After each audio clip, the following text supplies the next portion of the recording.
Well, what is good? It is your boy Pablo Gray, and we is back with another reaction video. Today we got a clip from Fox News. Title of it is "Pub Owner Who Dubbed Business and Autonomous Zone Speaks Out Following Arrest."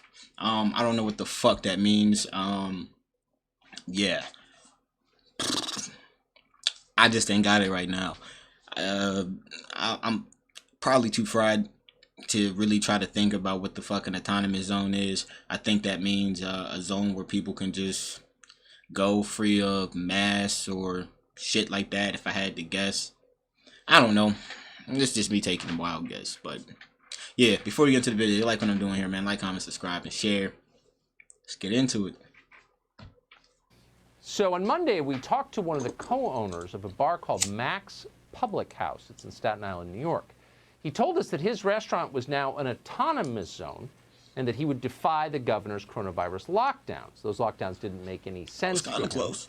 You could walk a block away from Max Public House and eat indoors. And he said that out loud. That might have been a mistake, because last night authorities hauled the co-owner of Max Public House, a man called Danny Presti, away in handcuffs. Tonight, right now, a large group of supporters has gathered outside that restaurant. Co-owner Danny Presti joins us tonight with his attorney. Man, at least I hope he got supporters. I hope that's what they out there for. Cause if they did, salute. Real nigga shit. I'm glad there's some brave people out there. I'm not gonna fuck around and do that shit cause they ain't got nothing to do with me. Oh, is my shit still working? Hold up. And we back.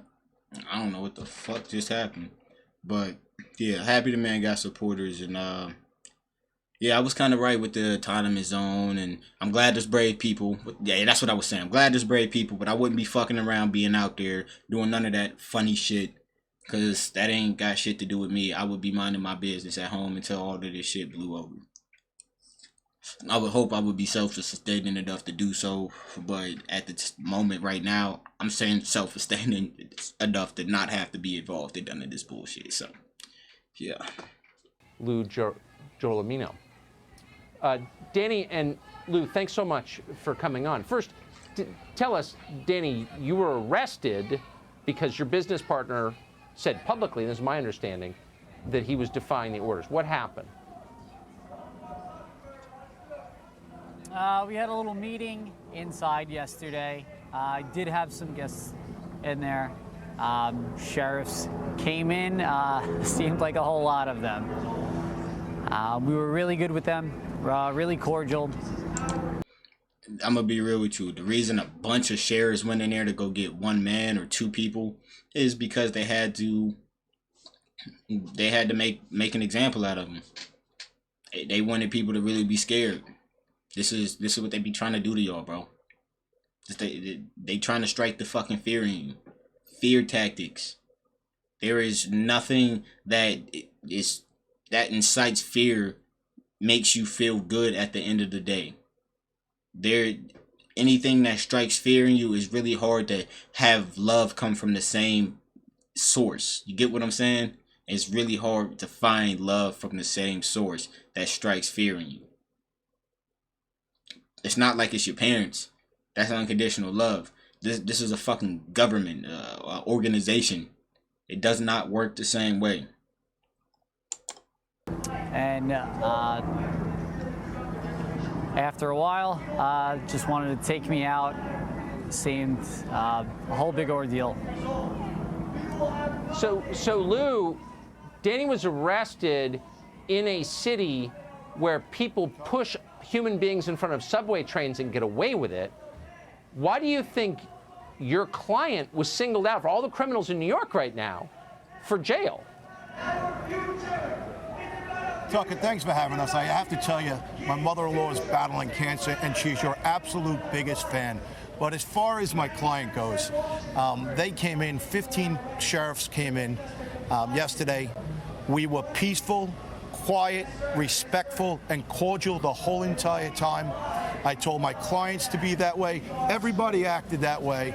And at the end of the day, after giving out over $50,000 in fines and fining me and giving me 4 summonses for just representing my client in a polite, respectful manner, they gave us $50,000 in fines throughout the building, and wind up arresting Danny and putting him in handcuffs and charging him with disorderly conduct when he never raised his voice and he was in his own building that he is the leaseholder on. It's shocking. Now, this is, I should tell our audience, I'm not sure what we're looking at. This is happening live. What is going on around you right now? Who are the people outside your bar and what are they saying?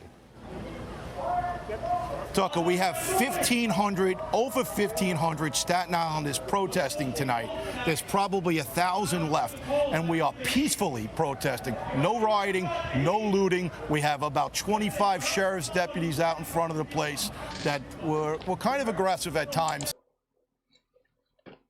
I guess that's a decent protest. I just don't know how y'all just be letting shit go down like this, man. Like, y'all outnumber cops like a motherfucker, bro. That's all I'm saying. I ain't saying like you gotta be violent, but bro, there's power in numbers. Like, you get big enough, niggas ain't gonna fuck with you at all.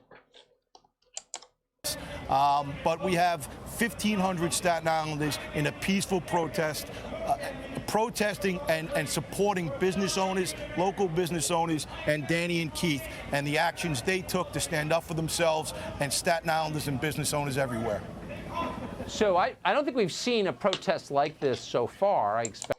And I find that really amazing that the people of Staten Island came together to help protest this, because I really feel like that shows and is an example that everyone else can do it too. Y'all put y'all dumbass differences aside, especially in the black community with y'all dumbass gang beefs and shit.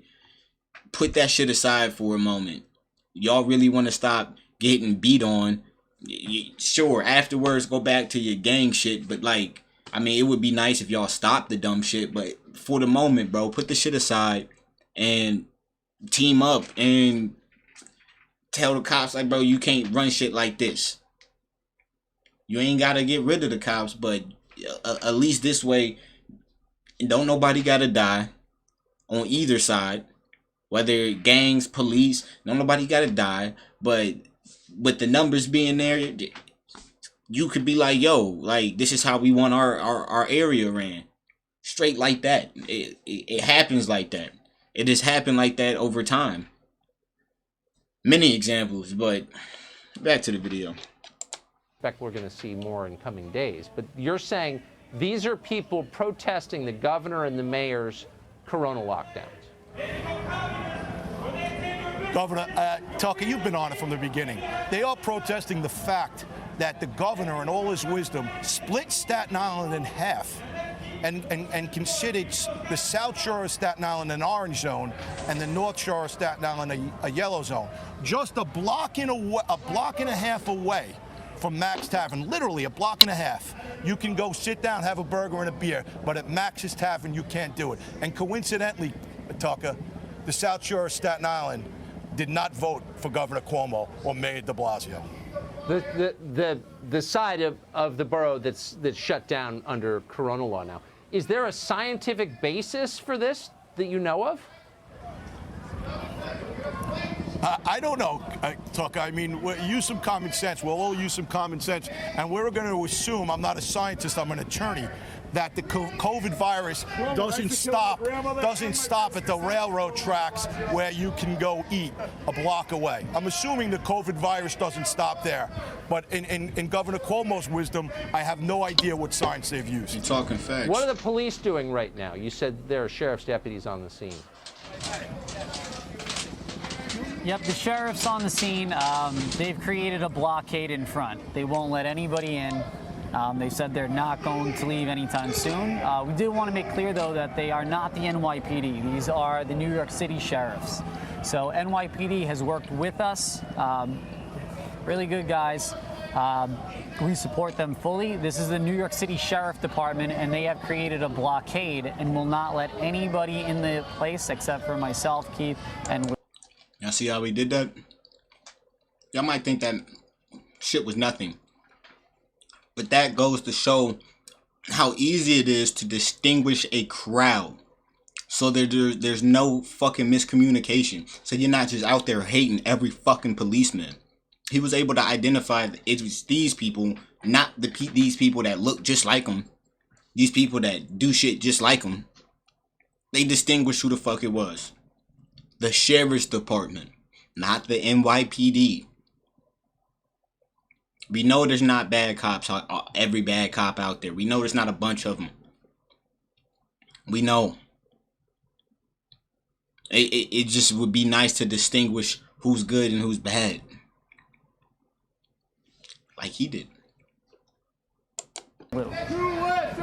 Danny, is your bar open now? They won't. Even if we wanted to try to get in there, they have literally created a blockade of about 25 sheriffs standing in front with barriers. So there's no way anybody can get in right now. There's a blockade, Tucker, a literal blockade on a small business. I gotta ask you this question on the way out. How many confirmed cases of transmission of the coronavirus have come from Max Pub that you know of? Zero. There's zero. Absolutely zero, Tucker. Well, end of the video. You heard it there. He got over 25 sheriffs blockading his building so no one goes in it. I don't know how long they're gonna end up standing out there, but I can't imagine. Not too long, but it's just, this shit's wild. I am glad to see that the people from that area were able to come together and protest peacefully about this shit. I do believe there's other ways to go about it. That's a different story. But other than that, I don't have much else to say. That's it. Like what I'm doing here, man. Like, comment, subscribe. Cop the merch. Stream the music. Link in the description. Thank you. Pablo out.